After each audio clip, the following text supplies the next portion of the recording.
Hi friends, welcome to Homemaking Mantra. This is Shanti. Present US లో చాలా chaotic గా ఉందండి. ఎందుకు అని అంటే H1B వాళ్ళు $100,000 కట్టాలి అని చెప్పి ఒక రూల్ పాస్ అయింది. అది న్యూస్ సర్క్యులేట్ అవుతా ఉందన్నమాట. సో ఇది చాలా పానిక్ క్రియేట్ చేస్తుంది మన మధ్యలో. అండ్ ఎవరు పే చేయాలి, ఎవరు చేయవసరం లేదు అనేది ఈ వీడియోలో చెప్దామని అనుకుంటున్నాను. సో ఫస్ట్ ఎవరు ప్రెసెంట్ యుఎస్ లో ఆల్రెడీ H1B మీద ఉన్నారో వాళ్ళు పే చేయాల్సిన అవసరం లేదండి.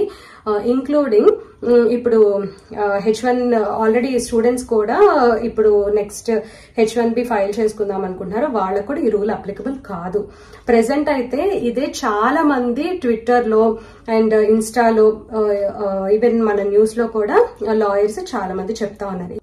ఎవరు పే చేయాలి అని అంటే నెక్స్ట్ ఇయర్ మార్చ్ లో ఎవరైతే H1B కొత్తగా ఫైల్ చేసుకుంటున్నారో దట్ ఫ్రమ్ ఇండియా నుంచి ఫైల్ చేసుకునే వాళ్ళు మాత్రమే ఈ 100,000 అనేది పే చేయాలన్నమాట.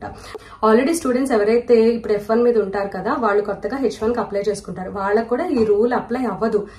ఎవరైతే ఇప్పుడు ఇండియాలో ఉంటున్నారో త్రూ అ కంపెనీ లేదా కన్సల్టెన్సీ ద్వారా వెళ్ళాలి అని అనుకుంటున్నారో వాళ్ళు మాత్రమే $100,000 పే చేసి యుఎస్ వెళ్ళొచ్చు అనమాట. ఇది ఒక విధంగా నాకేంటంటే వ్యాలిడ్ గానే అనిపిస్తుంది. ఎందుకంటే ఇప్పుడు మన F1 మీద ఉన్న వాళ్ళని తీసుకుందాము. స్టూడెంట్స్ వచ్చేసరికి ఏంటంటే వాళ్ళు ఒక లంసమ్ అమౌంట్ ఆల్రెడీ కాలేజెస్ కి పే చేస్తారు, ట్యాక్స్ రూపంలో పే చేస్తారు. అలా చేసి వాళ్ళు కొన్నాళ్ళు ఉండి అక్కడంతా తెలుసుకొని అక్కడ చదువుకొని ఆ కల్చర్కి అలవాటు పడిన తర్వాత వాళ్ళు మధ్యలో ఓపీటీ అని చెప్పి ఒక స్టేజ్ ఉంటుంది.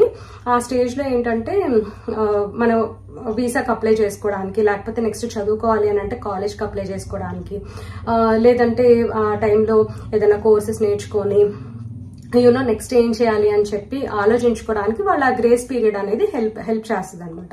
సో ఈ టైంలో ఏంటంటే ఈ ప్రాసెసింగ్ అంతా చేసుకోవచ్చు. వాళ్ళు H1B లైక్ ఫైలింగ్ స్టార్ట్ అయింది అన్నప్పుడు వాళ్ళు పెట్టుకుంటారు. ఈవెన్ ఓపీటీ ఎక్స్టెన్షన్ కూడా ఒక్కొక్కసారి ఇస్తూ ఉంటారు అనమాట. ఆ సిచ్యువేషన్ బట్టి మనకి వెంటనే అప్రూవ్ అవ్వచ్చు, అవ్వకపోవచ్చు. సో వాళ్ళైతే కంప్లీట్లీ ఎలిజిబుల్, వాళ్ళు భయం లేకుండా నెక్స్ట్ H1B వీసా పెట్టేసుకోవచ్చు అనమాట. సో ఇక్కడ ఎవరైతే ఓన్లీ ఇండియాలో చదువుకొని ఇక్కడ కంపెనీస్ లోనే వర్క్ చేసుకొని but still I want to work for certain period there in US అని అనుకునే వాళ్ళు మాత్రం 100K కట్టేసి అప్పుడు వెళ్ళాలన్నమాట. అండ్ ఇప్పుడు నా అనాలిసిస్ నేను షేర్ చేద్దామని అనుకుంటున్నాను అండి. ఇది టోటల్లీ నేను అనుకుంటున్నది, నేను ఎక్కడ విన్నది కాదు. జస్ట్ ఇదే కరెక్ట్ అని కూడా నేను చెప్పట్లేదు, నాకు అనిపించింది నేను షేర్ చేస్తాను. సింపుల్ గా చెప్తానండి. ఇప్పుడు ఏమవుతుందంటే ఆల్రెడీ యుఎస్ లో H1B మీద ఉంటారు కదా, సో ఆ అప్లికేషన్స్ ఇండియా నుంచి వచ్చే అప్లికేషన్స్, వేరే అదర్ కంట్రీ నుంచి వచ్చే అప్లికేషన్స్ చాలా ఎక్కువైపోతున్నాయి. దాన్ని ఏమంటారంటే క్యాప్ రీచ్ అయిపోయింది. సో అందుకని చెప్పి ఇంక మేము లాటరీ తీస్తున్నాం అని చెప్పి ఆ సిస్టమ్ అనేది 2006 నుంచో 7 నుంచో మొదలు పెట్టారనమాట. అంటే మేమే వెళ్ళాం అప్పుడు ఆ ఇయర్. సో అప్పటి నుంచి మొదలైంది. ఈ లాటరీలో సెలెక్ట్ అవ్వటము అవ్వకపోవటం అనేది ఇంకా టోటల్లీ మన లక్ ని బట్టి ఉంటది అనమాట. ఆ తర్వాత ఏం చేస్తారంటే అప్లికేషన్స్ అన్ని ఫిల్టర్ చేసి మనకి H1 ఎలిజిబుల్ కాదా అనేది వాళ్ళు చూసుకుంటారు. సో ఇక్కడ వచ్చేసరికి ఏమవుతుందంటే మనకి అప్లికేషన్స్, నెంబర్ ఆఫ్ అప్లికేషన్స్ పెరిగిపోతున్నాయి అనమాట రోజు రోజుకి. సో దాని మీద కూడా వాళ్ళు చక్కగా మనీ చేసుకుంటారు. కానీ ఇక్కడ ఏమవుతుందంటే ఎవరైతే ఇక్కడ చదువుకొని వాళ్ళు H1Bకి కన్వర్ట్ అయ్యి వాళ్ళు జాబ్స్ తెచ్చుకుందాము అని అంటే పాపం వాళ్ళకి ఏమవుతుంది, జాబ్స్ రావట్లేదు. ఎందుకంటే మనకి ఇక్కడ వేరే అదర్ కంట్రీస్ నుంచి కూడా వచ్చేస్తున్నారు, ఒక ఇండియానే కాదు అదర్ కంట్రీస్ నుంచి కూడా వస్తున్నారు. కానీ మన ఇండియన్స్ 70% ఉంటే వేరే 30% అదర్ కంట్రీస్ వాళ్ళందరూ కలిసి ఉన్నారనమాట. ప్రాబ్లం అక్కడే వచ్చింది. అండ్ ఇంకొకటి ఏంటంటే ఈ మనకి ఇండియా నుంచి వెళ్లే వాళ్ళు కూడా లైక్ జెన్యున్ గా కొంతమంది వెళ్తుంటే కొంతమంది ఏంటంటే బ్యాక్ డోర్ నుంచి వెళ్తున్నారు. బ్యాక్ డోర్ అంటే మనకు తెలిసిందే కదా, ఏదో ఒకటి డబ్బులు సర్దేసో లేకపోతే ఎవరో ఒకళ్ళని పట్టుకొని అతి కష్టం మీద వెళ్తున్నారు అనమాట. ఓకే, వాళ్ళు వెళ్లే వాళ్ళు కొంతమంది స్కిల్డ్ ఉండొచ్చు, కొంతమంది ఉండకపోవచ్చు. బట్ ఏంటంటే ఆపర్చునిటీ అనేది మంచి స్కిల్డ్ పీపుల్ కి వెళ్ళాలి. మనకి ఈ రిక్వైర్మెంట్ కన్నా కూడా ఈ అప్లికేషన్స్ ఎక్కువైపోతున్నాయి అనే ఇది తోటి వాళ్ళు ఈ రూల్స్ అన్ని తీసుకొచ్చారు. And there are other multiple reasons అండి. మన వాళ్ళు కొంతమందికి నచ్చట్లేదు, ఏదో ఒక విధంగా గ్రజ్జ తీర్చుకోవాలి, ఇవన్నీ కూడా ఉంటున్నాయి. అసలు అదంతా సెకండరీ, కానీ మెయిన్ ప్రాబ్లం ఇదనమాట. సో ఇట్లా ఎవరైతే ఎలిజిబుల్ కాదు అని అంటున్నారో అంటే ఎలిజిబుల్ కాదు అని అంటే నిజంగా ఒక మనిషి బాగా టాలెంటెడ్ వాళ్ళని కంపెనీ పంపించాలి అని అంటే ఈ H1B లాటరీ అనేది అడ్డం వస్తుంది అనమాట. ఇది కంట్రోల్ చేయాలి అని అంటే ఏదో ఒక రూల్ పెట్టాలి. అందుకని 100K రూల్ అనేది పెట్టారు.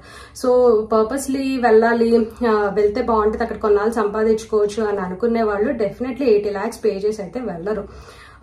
కంపెనీ నిజంగా నేను ఈ పర్సన్ ని పంపించాలి అని అనుకున్నప్పుడు ఎంతైనా పే చేస్తారనమాట ఆ పర్సన్ మీద.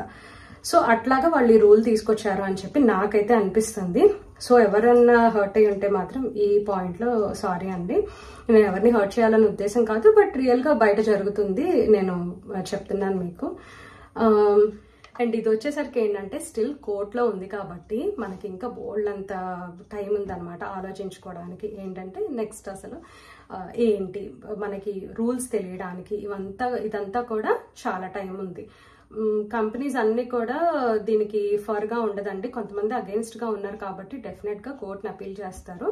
అక్కడ నుంచి నెమ్మదిగా హియరింగ్స్ అనేవి జరుగుతూ ఉంటుంది. బట్ యునో ఇలాంటివన్నీ ఏంటంటే ఫారెన్ రిలేటెడ్ వస్తాయి కాబట్టి తొందరగానే వాళ్ళు ఏదో ఒకటి డెసిషన్ అనేది చెప్పేస్తారనమాట. So soon will be knowing అసలు వీళ్ళు 100K అనేది ఒక వ్యాలిడా, మనల్ని భయపెట్టడానికి చెప్తున్నారా ఇదంతా, లేకపోతే కొంచెం తగ్గిస్తారా ఫీ అనేది. అసలు ఫీ లేకుండా ఉండదు అని అనుకుంటున్నా. ఇప్పుడు ఎలా అంటే మనం స్ట్రాటజికల్ గా ఆలోచిస్తుంటే ఏదైనా ప్రోడక్ట్ అమ్మాలి అని అనుకుంటే ఫస్ట్ ఇప్పుడు ఫర్ ఎగ్జాంపుల్ శారీ 10,000 అని చెప్పేస్తారు. ఇష్టం ఉన్న వాళ్ళు ఏంటంటే దాన్ని కొంచెం బార్గెన్ చేసి ఇంతకని తీసుకొస్తారు. కానీ దాన్ని అసలు ప్రైస్ వచ్చేసరికి 5,000 ఉంటుంది అనుకోండి. షాప్ వాళ్ళు కానీ ఇప్పుడు కొనేవాళ్ళు కానీ కన్జ్యూమర్ కానీ ఏంటంటే నేను 6,000కి కొంటాను ఫైనల్ ఇదే ప్రైస్ అని అంటే ఒక 1,000 రూపాయలు లాభం వేసేసుకొని షాప్ వాళ్ళు ఇచ్చేయడానికి చూస్తారు. అదే అసలు ప్రైస్ చెప్పారనుకో మనం ఇంకా తక్కువకి అడుగుతాము. సో ఇక్కడ జరిగేది అదే. నేను జస్ట్ ఒక ఎగ్జాంపుల్ ఇస్తున్నా ఈజీగా అర్థం అవ్వాలి అని చెప్పి. ఇప్పుడు ఇక్కడ వచ్చేసరికి ఏంటంటే మనకి 100K అని అలా చూపిస్తాము, నెమ్మదిగా అది అలా తగ్గించి 10Kకో 15Kకో వెళ్తుంది. బట్ దట్టు అది లంసమ్ అమౌంటే కొంతమందికి అయితే, అందరూ పే చేయలేరు కదా అంత amount. Definitely it won't be 100,000 అని చెప్పి నేనైతే గట్టిగా బిలీవ్ చేస్తాను అనమాట. సో అదండి. సో ఎవరు కూడా పానిక్ అవ్వద్దు అండ్ తొందరపడి ఏ డిసిషన్ తీసుకోవద్దు. అంటే వెంటనే మేము ఇండియా వచ్చేస్తాము, వెంటనే ఇప్పుడు ఇక్కడ ఇండియాలో ఉండే వాళ్ళేమో ఇంకా నా ఫారెన్ డ్రీమ్ ఇంతేనా అని మాత్రం అనుకోవద్దు మీరు. అన్నిటికీ కూడా డెఫినెట్ గా ఒక సొల్యూషన్ అనేది ఉంటుంది.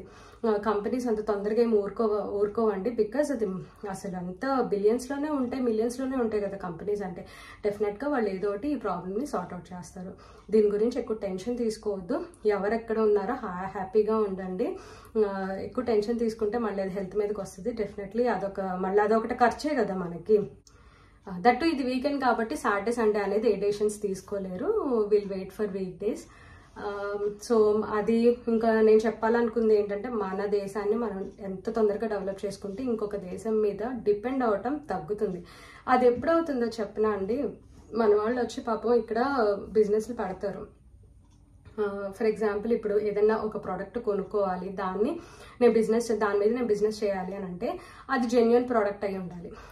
అది ఏదో సెకండ్ క్వాలిటీ ప్రోడక్ట్ అసలు బాగాలేదు అంటే డెఫినెట్ గా కన్జ్యూమర్ కూడా ఏంటంటే దీనికి వెళ్లకుండా ఇంకా ఈ ప్రైస్ కి బెటర్ ప్రోడక్ట్ వస్తుంది కదా అని చెప్పి అనుకుంటారు. డెఫినెట్ గా ఎవరైతే బిజినెస్ చేస్తున్నారో వాళ్ళు లాస్ అవుతారు. అందుకని అసలు మనం సోర్స్ చేసుకునేది బెస్ట్ సోర్స్ చేసుకొని మంచి ప్రైస్ కి మరీ టూ గ్రీడీగా వెళ్లకుండా మనమే ఎక్కువ మార్జిన్ మెయింటైన్ చేసుకోవాలి, మనం ఎక్కువ సంపాదించాలి, దీని మీద ఒకేసారి స్ట్రెచ్ అని పెట్టుకోకుండా కన్జ్యూమర్ని కూడా దృష్టిలో పెట్టుకొని వాళ్ళకి కొంచెం స్పేస్ ఇచ్చి ఒక ప్రోడక్ట్ కొనుక్కున్నందుకు కన్జ్యూమర్ హ్యాపీగా ఉండాలి, అమ్మినందుకు వెండర్ కూడా హ్యాపీగా ఉండాలన్నమాట. అలా చేసుకుంటే మన ఎకానమీ డెఫినెట్ గా బాగుంటుంది అండ్ మనీ అనేది with in the country circulate అవ్వాలండి.